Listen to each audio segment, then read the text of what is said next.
streaming and showcasing you the 3D platformer called Tamitos. We're building something very personal and immersive 3D platformer inspired by these creatures, the Tamitos, which basically represent the inner emotion inside the autistic kids on the spectrum, named after our daughter, Tammy. Ooh, slow slider mechanism is in here, in place. Ooh, whoa, oh.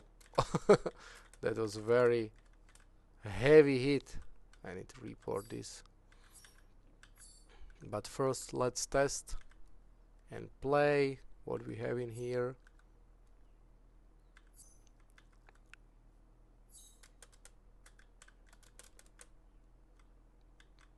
I really love this game. I really love this game. Like, visually it looks so good. Okay, the swing. Whoa! It started looking way better. Okay, I need to do it in this way. Oppa! Okay, nice. Okay, bim.